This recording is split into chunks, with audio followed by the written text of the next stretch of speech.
I felt awful. Just off the phone with my wife of 11 years, the conversation had left her in tears. It was the day after tomorrow, and the weight of the situation pressed heavily on me.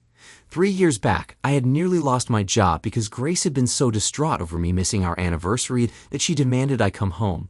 Now 3 years later, it's her absence on our anniversary, and not a word I uttered could coax her back.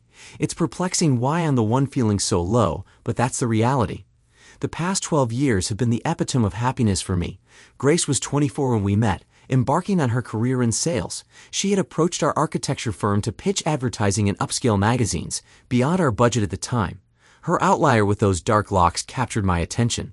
With a little help from my partner, I managed to keep her engaged long enough to secure a date. She later confessed that she knew we couldn't afford her services, but was pleased we made it seem plausible enough for her boss to keep sending her our way until I mustered the courage to ask her out. I cracked a joke about the waiter's toupee, causing her to spurt water out of her nubs. That moment, I knew I was in love. We dated for 6 months, and then she moved in with me for another 6, until she could transition from the road to an office. We tied the knot about 4 months after that. Not a single day passes without me feeling like the luckiest man alive for having her as my wife. I reached for the phone once more and dialed my boss's number. I had been there since the inception, back when Neil had founded the company. Our compact team of 4 designers had achieved remarkable breakthroughs, significantly reducing production times across various areas. "Neil, I know you're there. Pick up." I urged into the receiver. I heard him answer. "Travis, I'm swamped right now. You know that." "I'll keep it brief then. I'm leaving immediately and won't be back until Monday," I declared. "What the hell do you mean you're leaving?" "Where are you off to?" he inquired. "I'm taking off to spend my anniversary with my wife. Catch you on Monday," I responded. "Have a good one, you jerk, and remember to knock before barging in," he jested, laughing. "Wow, your humor is top-notch," I retorted. "You hear that all the time, don't you?" he teased. "Not from anyone who knows you." "Hey, apologies, but things have been tense at home lately since they brought in that new guy to head Grace's department. Maybe a night in a hotel bed could ease the tension," I confided. "Well, it certainly can't hurt. Just promise me when you're feeling adventurous, you'll think of me," Neil quipped, chuckling. "You got a deal. See you Monday," I affirmed. Without disconnecting the call, I dialed Neil's secretary, Batty. She had a knack for sorting things out, and I urgently needed a plane ticket. After the conversation with her, I dashed to my car and headed home to pack. As I packed my suitcase, my cell phone rang. "You got 45 minutes to reach the airport in time for security check. Your ticket is waiting at the desk under your name." I managed to arrange a return flight for Sunday afternoon at 1:30. Unfortunately, there were no available rooms in the hotel where Grace is staying, so I booked one 2 blocks away. "Have a safe trip, and I'll see you on Monday," Batty informed me before abruptly hanging up. Rushing into the bathroom, I quickly filled my shaving kit and tossed it into my bag. After a swift check around the house and ensuring the coffee maker was switched off for once, I sprinted to my car. Over 15 years, I've learned a few shortcuts, and with a bit of speeding, a lot of speeding, I reached the airport with time to spare. After checking in, going through security, and boarding the plane, I promptly inserted my earbuds and switched on my iPod. I'm not particularly fond of flying, but music helps soothe my nerves enough to keep my hands from clutching the armrests too tightly. 3 hours later, a gentle hand on my shoulder roused me from a pleasant dream involving Grace and me. It dawned on me that I had completely passed out. Sleeping hasn't been coming easy lately.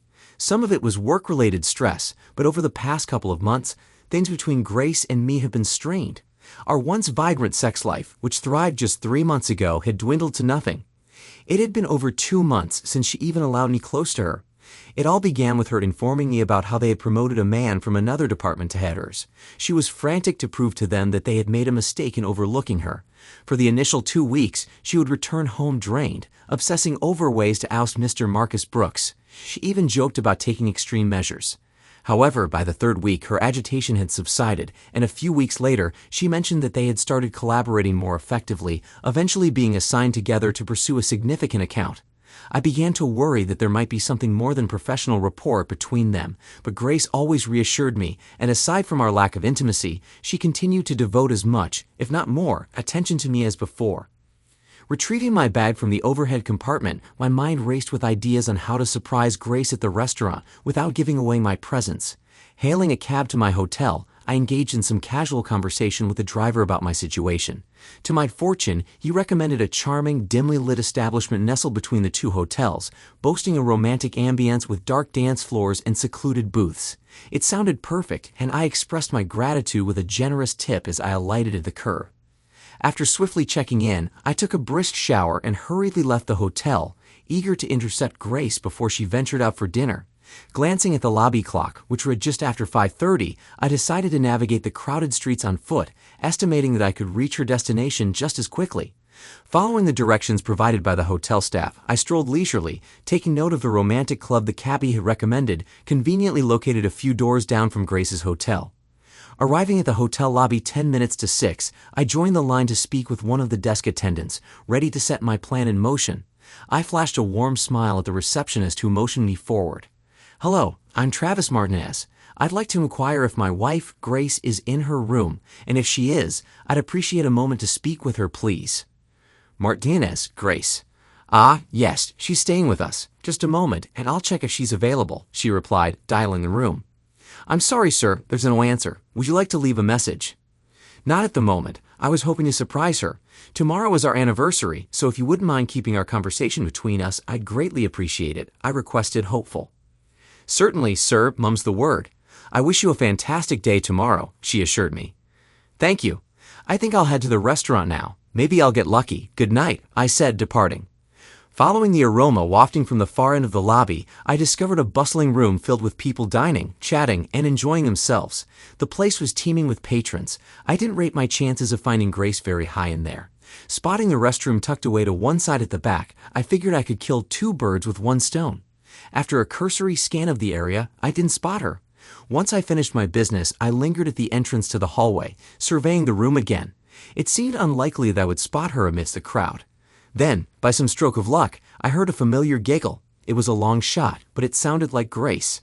Peering along the wall, I found my view obstructed by high booths, only catching glimpses of the patrons' faces and heads.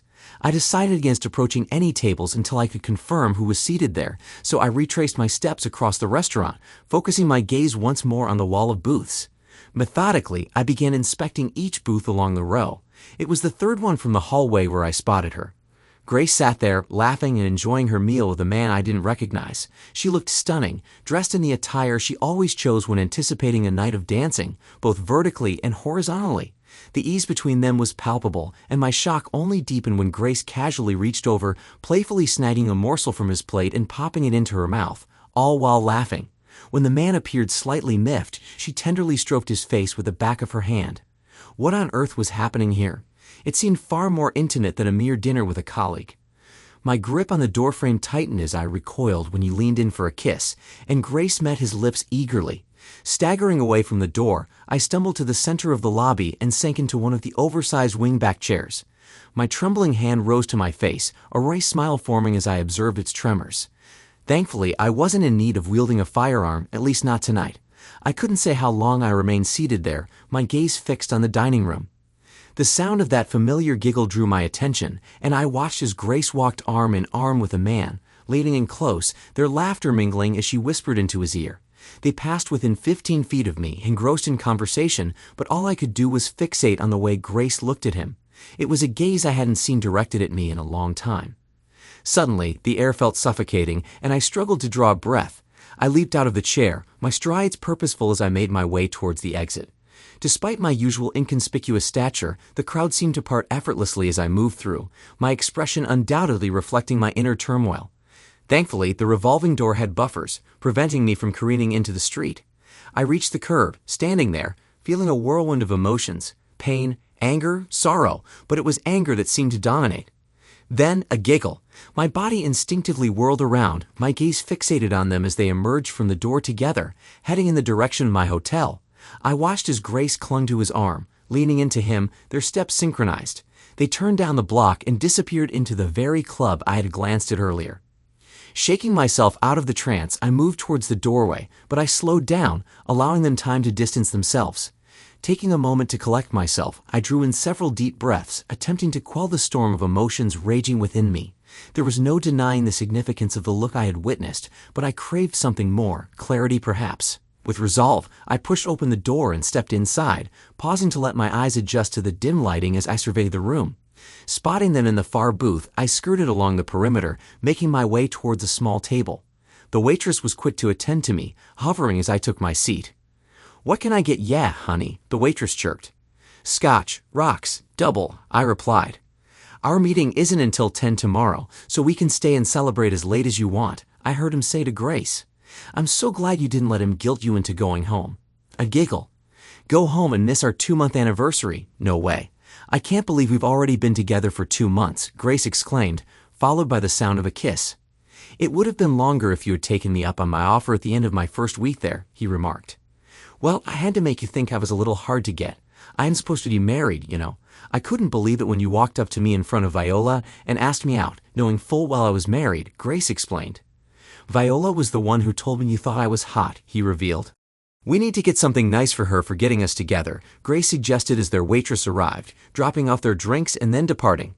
"Here's to 2 fantastic months together. And many more to come," he toasted. "And many more to come," she echoed, clinking glasses. "Here you go, honey, will that be all?" my waitress asked, setting my drink in front of me. "Oh yes, that's all," I replied, rising to my feet. I handed her a 10 and then watched as I dipped my finger into the glass.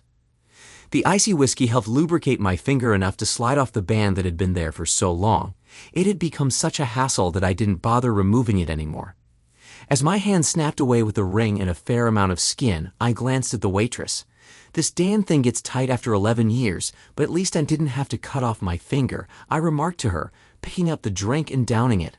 I slammed the glass onto the table, feeling the burn as it trickled down my throat after 10 years without a drink. "Damn, that hit the spot. Thanks, lady," I muttered before turning towards the booth. As I approached, they were just breaking a kiss. He glanced up, but being a stranger to me, my presence held little significance. Grace, however, turned to look at me. It was a moment worth capturing.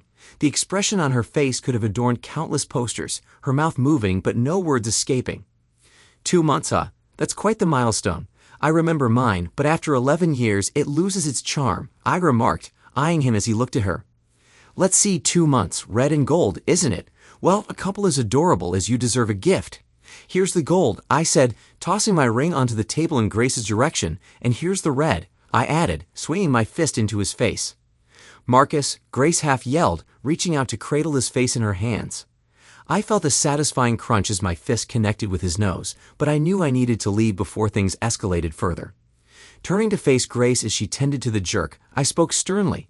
"At some point, tell him he's lucky this didn't happen in my house.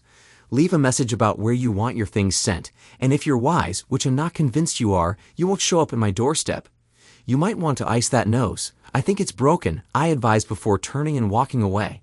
I exited the club and set a brisk pace towards my hotel, each stride serving to put more distance between Grace and me. Despite knowing she likely had no idea where I was staying and might not even attempt to track me down after my altercation, I felt an urgent need to create space between us. It had been 2 decades since I last resorted to violence, back when I was 23. One would think I'd have learned something since then. Well, perhaps I had learned one thing: never take anything for granted. It was a lesson I wished I hadn't learned the hard way. Entering the hotel lobby, I made a beeline for the front desk. "Excuse me, do you have the phone numbers for the airlines? I need to book a flight as soon as possible," I requested. "Certainly, sir. Which airline and when and where would you like to go?" the receptionist inquired. I provided her with all the necessary details, and she assured me she would call the room once she had the flight information. I retreated to my room consumed by disbelief. How had this situation even unfolded? Then it struck me. Grace had missed her calling. The performance she'd been putting on for the past 2 months would have earned her an award. Her acting skills were astounding. Recalling her tearful display on the phone when I tried to guilt her into coming home only fueled my growing anger. I couldn't bear to remain in the room any longer. Grabbing my bag, I descended the stairs to the lobby. As I reached the bottom, the receptionist put down the phone and gestured for me to approach. "Sir, if you leave now, you have an outside chance of catching the last flight tonight. Final check-in is in 30 minutes. If you don't make it, the next flight is in 3 hours, the receptionist informed me. "Thank you. I hope the cab drivers around here are reliable," I replied as I hastily signed the checkout slip she had pushed in front of me. "I'm sorry you had to cut your visit short. Please keep us in mind the next time you're in town," she said with a polite smile.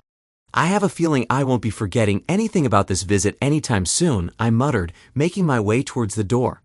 I dashed out of the lobby and found a cab waiting at the stand just up the street. I got $50 that says you can't get me to the airport in less than 30 minutes. I challenged the driver as I jumped into the back seat. "You're on, boss," he replied, snapping me back against the seat. The driver was skilled. He managed to get me to the airport in 20 minutes.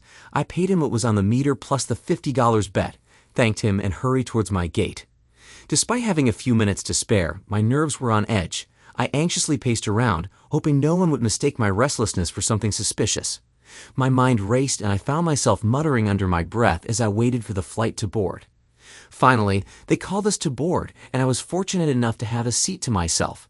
Unlike before, I didn't feel a need for music this time. There was plenty on my mind to keep me occupied. A sudden thought crossed my mind, and I almost burst out laughing. Grace's mom, Joyce, hadn't exactly been my biggest fan. She had her husband, Henry, wrapped around her finger, treating him like a mushroom, keeping him in the dark and feeding him nonsense. But I never let her get away with it, and she wasn't too pleased about that. I remembered her once telling Grace that I would cheat on her one day, claiming she had caught me checking out other women when we were all together. Throughout the flight, I sat there pondering if this was all really happening. I pulled out the picture I always carried of Grace and me and stared at it. Suddenly, the smiling face beside me seemed to transform into the image of that jerk. I quickly glanced around to ensure no one had seen my reaction before looking back at the photo. It was still me next to Grace, but all I could see was her gazing into his eyes that way. Now she had me questioning everything. Despite the stereotype that men aren't supposed to be the ones who remember things, I considered myself an exception to that rule. From the beginning, Grace had tried to pull the "do you remember this" or "do you remember that" card, but I always did. I remembered every conversation, every plan, every little secret shared in the dark. Now I sat there wondering, if I hadn't noticed this going on for 2 months, what else had I missed? The guy had asked her out the first week he met her, and from what she said, the only reason it hadn't happened then was because she wanted to make it look good since she was married. The image of Grace sitting at the table with him tore at my insides. Watching their familiarity, the shared glances, the gentle touches, that simple little kiss, was like a dagger to the heart. Damn it. Even after I'd rid myself of all her belongings, I knew I'd be haunted by that sight for a long time. The thought of parting with her things sparked a twofold idea. I decided I'd go home, pack it all up, and deliver it to her mother's place. Sure, the old bag would find a way to blame me, but as long as I knew the truth, that's all that mattered. The ding of the seatbelt sign signaled our arrival at the airport, jolting me out of my thoughts. It triggered a bit of white-knuckling, but all things considered, I handled the flight better than I ever had before. After we redocked at the gate, I waited for the rush of passengers in a hurry to clear out. The last thing I needed was to be pushed too far and lash out. Retrieving my bag from the overhead compartment, I joined the procession into the terminal. Exiting the airport, I made my way straight to my car and queued up in line for the exit. I don't recall much of the drive home, but it didn't matter. What mattered was that I got there. Stepping into the darkened house felt surreal. All I could think was, "Get used to it, pal. This is how it's going to look from now on." Dropping my bag, I headed for the kitchen. On my way, I instinctively flicked on the switch for the answering machine. "Travis, please don't do anything irrational. I'm on my way home so we can talk. Please just hold off until I get there," her voice pleaded, tinged with distress. I didn't consider smashing the answering machine as crazy. In fact, I saw it as fitting punishment for delivering a message I didn't want to hear in a voice I didn't want to hear it from. So I destroyed it. Perhaps it was a tad irrational, but at least it's cheaper than repairing walls. "Don't do anything crazy," she said. I wondered what she meant by that.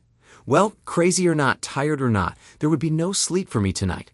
I ventured into the garage and gathered all the luggage she had accumulated over the years. Selecting a large matching black case and a garment bag, I set them aside and carried the rest up to the bedroom.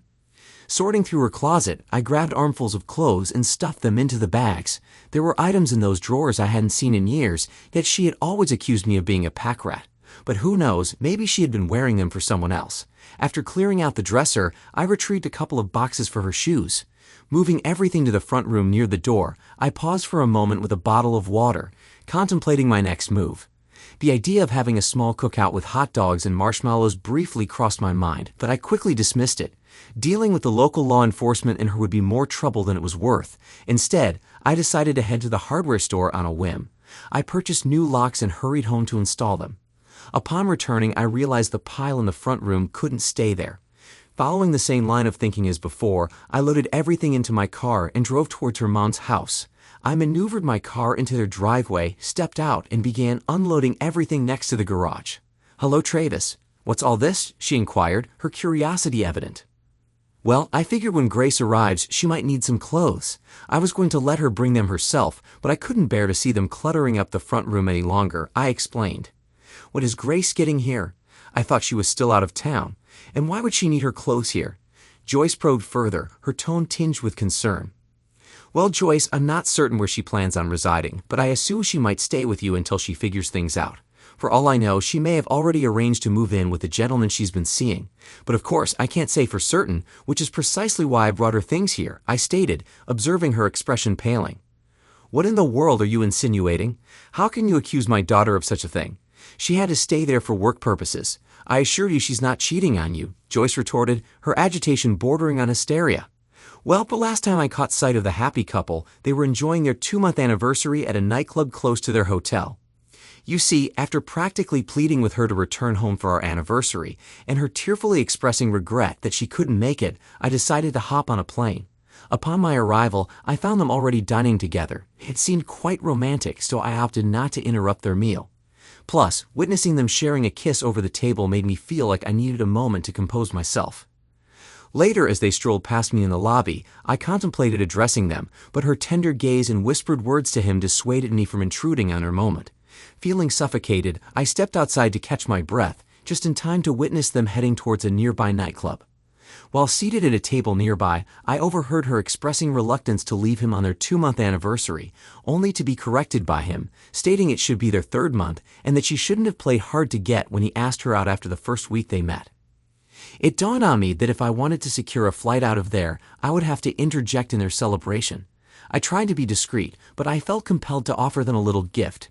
So I took my first drink in 10 years, ever since you warned Grace that my drinking would lead to the demise of our marriage, and presented her with my wedding ring, and him with a broken nose. I thought it was rather considerate of me to give each of them something, although I must admit I quite preferred his gift. Now, after she returns home, delivers yet another Oscar-worthy performance, and I show her the door, I'm sure she'll be making a prolonged visit here, I concluded, leaving her speechless. "None of this is true. How could you say such things about your wife of 11 years? She said, sounding utterly shocked. "Don't ever call that woman my wife again. Maybe you feel obligated to stand by her because she's your daughter, but I don't. I witnessed it all with my own eyes. For the past 2 months, I've been living in a sexless, solitary existence while she's been out gallivanting with this jerk from the moment he joined that company. That's quite the daughter you've raised. She has looked me in the eye for 3 months straight and seemingly without an ounce of guilt, lied to me every single day. If you think I'm welcoming her back into my home, you're even more deluded than she is. Regardless what you choose to believe is your problem. As for me, I'm cutting my losses. She seems quite infatuated with that guy. Well, he can have her. She won't have to worry about sneaking around to keep it a secret anymore. After she's finished attempting to lie her way out of this mess, I'll be sending her over here. You can see for yourself who's telling the truth," I declared, dropping the last box on the ground. "Now I need to head back home. She didn't specify when she'll be arriving, and I've already changed the locks. Wouldn't want her to be inconvenienced by standing outside, would we? I'm going straight in to call her and inform her of what you've done. Once she's through with you, you'll regret the day you were born," Joyce retorted angrily, stomping into the house. "It's a little too late for that. If she answers, tell her whatever you want, including that I'll be eagerly awaiting to hear how she intends to talk her way out of this," I replied, getting into my car. I anticipated a call after Joyce's threat to reach out to Grace, but it never came. After aimlessly wandering around the house for a couple of hours, I ventured out to the little corner of our garage that I had converted into a workspace. I puttered around, accomplishing nothing until I heard the doorbell ring. After hastily dusting off my clothes, I made my way to the door. Upon opening it, I stepped back without uttering a word, allowing Grace to enter. "You must have been in the garage. I tried knocking," she remarked as I closed the door and trailed after her. "Yeah, I was tidying up a few things," I replied. "From the sounds of it, you've been doing a lot of tidying. My mother called me a while ago. It seems like you've pretty much made up your mind about what to do with me," she said. "You didn't leave me with many options. Did you really think I'd be okay with you having a boyfriend?" I questioned. "I suppose I wasn't doing a lot of thinking, not with my head anyway," she admitted. "Too bad, because that's all I've been doing. You see, I haven't had anyone around to distract me from things. You know, someone to go to dinner with, hit up a club, or simply sit in the dark, whispering and kissing. Instead, what I've got is a woman who can look me straight in the eye and lie to me. She can share my home, my meals, and my life, only to turn around and be intimately involved with someone else. So yes, I think I've pretty much made up my mind, I stated. Doesn't paint a very flattering picture, does it? She queried. Are you really going to throw away 11 years together? I don't recall being asked, and I didn't give up anything.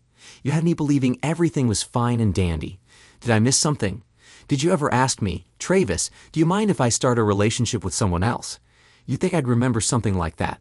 But it doesn't really matter anymore, does it? Now, you and what's-his-name can go about your business without worrying about me. No more hassles like figuring out which anniversary to spend with whom. Hey, you two can even carpool to work. That will save you guys loads of time, I said, walking over to a chair. You don't have to add all the sarcasm. I think I understand your point, Grace said.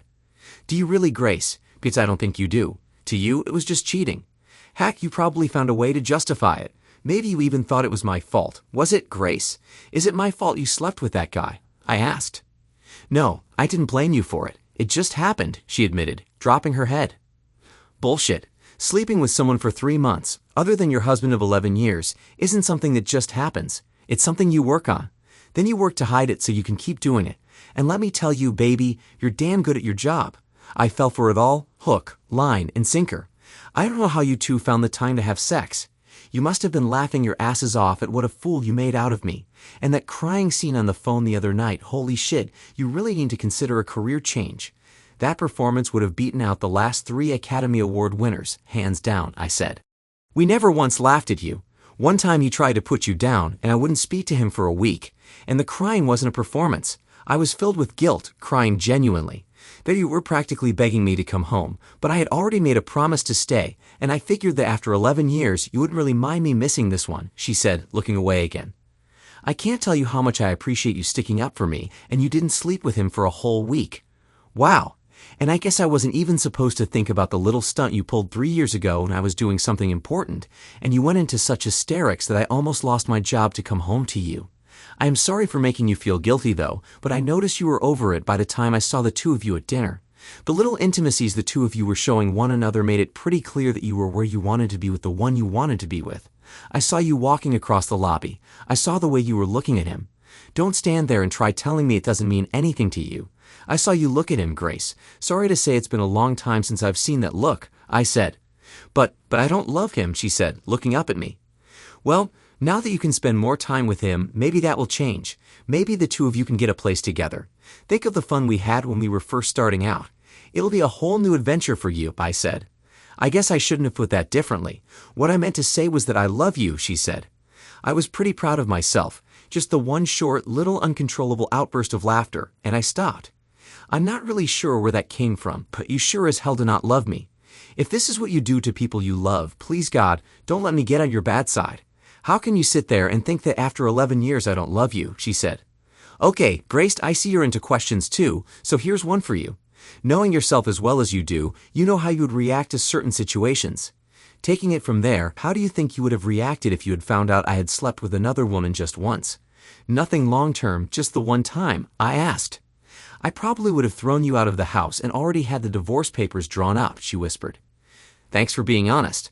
That's pretty much what I thought you would have done too. I kind of threw in you tossing something at me, but who knows, I said. I probably would have, she said with a weak smile. Okay, now suppose that you found out that every day, for as near as I can figure, 3 months, every bit of time I spent with you, and it was damn little, meant nothing to me.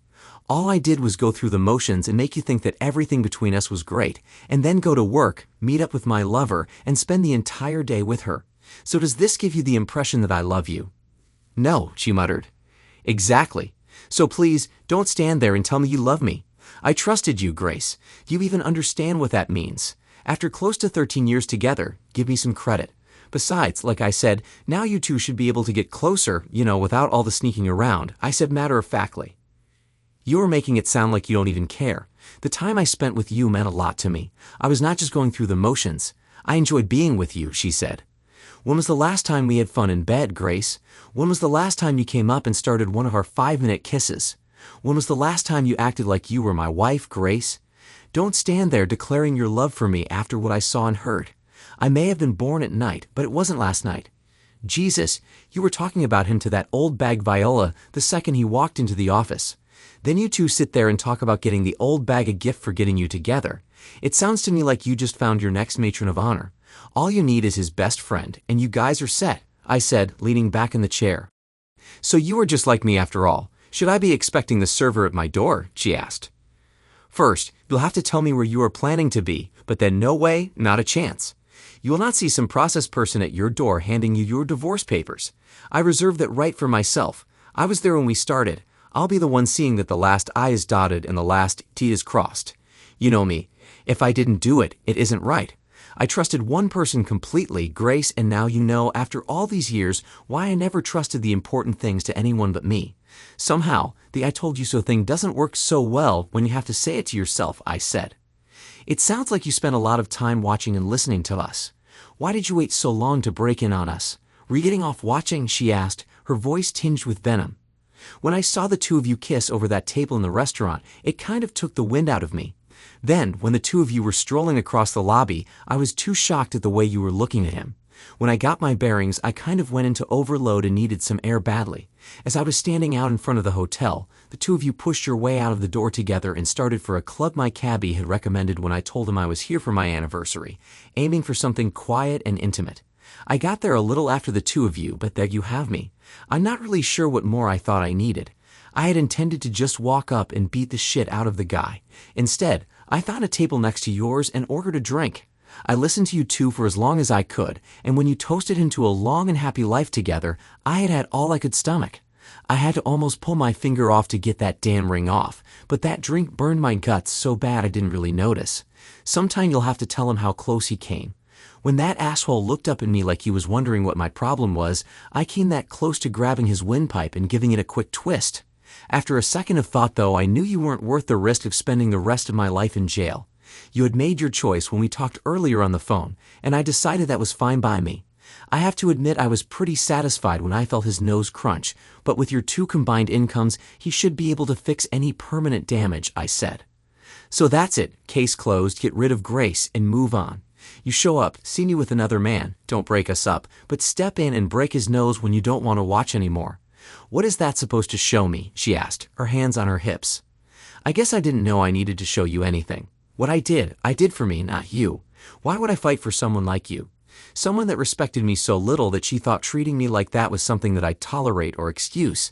When I gave you that ring, I thought I was making myself pretty clear. I'm done with you.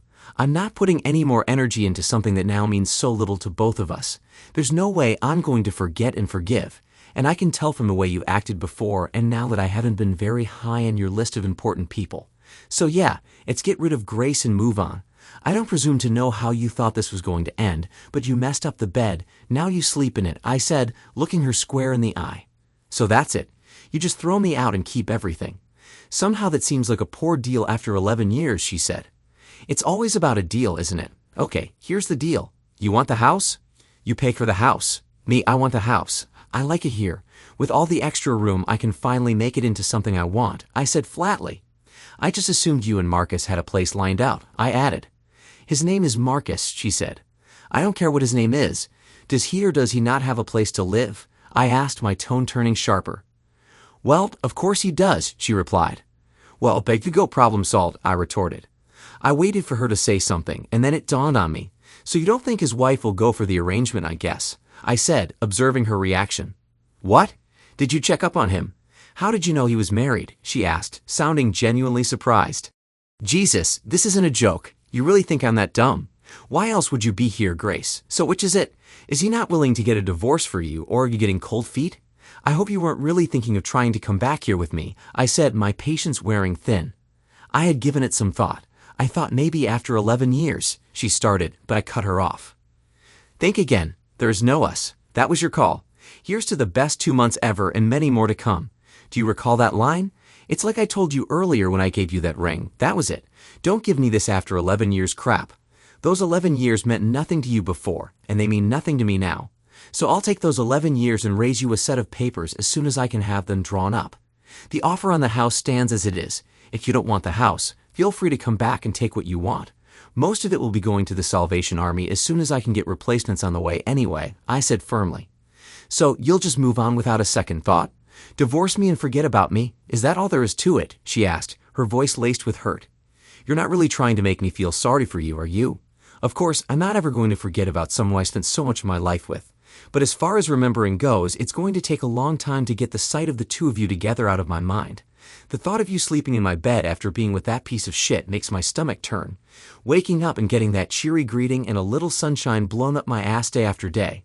There is nothing left for you here. I won't have someone I can't trust living under the same roof with me, and I will never trust you again. So what will it be? Do you want the house? I asked, my tone firm. No, I don't want the house. Give me a few days to find a place, and I'll probably take a lot of the furniture, she said, pulling her hand out of her pocket. What do you want me to do with this? She said, holding my ring out to me. Whatever you want. Hey, and I'll use it for one of those toe rings. It should fit over your big toe. That's the way you were treating it anyway. You might as well get some use out of it, I said, a hint of bitterness in my voice. Fine. You know what? I could use a little extra cash. Maybe I'll pawn it, she said. Wow, you won't get much. They buy that stuff by weight, and you probably won't get $30. You couldn't buy a real solid gold toe ring for $30, but hey, that's just my opinion. It's your ring. Do what you want with it, I said, my voice dripping with sarcasm. I'll call you in a few days about the furniture. Did you get all of my things out of the closet? She asked, turning for the door. Well, I got everything, but I was a little pissed at the time and did a pretty poor job of packing. I hope you have a few clean, unwrinkled things left from your trip, I said, trying to keep my tone casual. Mind if I take a look? She asked. Not at all, you know the way, I said, watching her give me a little scowl. I sat there and waited. I heard her go into the bedroom, then the closet, and finally the bathroom. After a few minutes, she came down, stuffing a few cosmetics into a flowered zip-up bag. You were pretty thorough, only missed a few things. Might have to give you a call when I'm ready to move, she said with a fake smile. Hey, as long as it's no closer to me, I'll be glad to lend a hand, I said, sporting the same smile and getting up to open the door for her. So, you want me to just walk away? You don't have anything left to say, she asked. I stood there thinking for a second, and I actually did think of something. Would it be too much for me to ask you to run? I said, keeping a straight face. Kiss my ass, you asshole, she said as she turned and walked out the door. I wouldn't kiss that thing. I don't even know where it's been, I said, shutting the door. Thanks to everyone who took the time to listen to today's stories. If you enjoyed it, please consider liking and subscribing if you haven't already. Feel free to share your thoughts on the events in the comments below. Take care.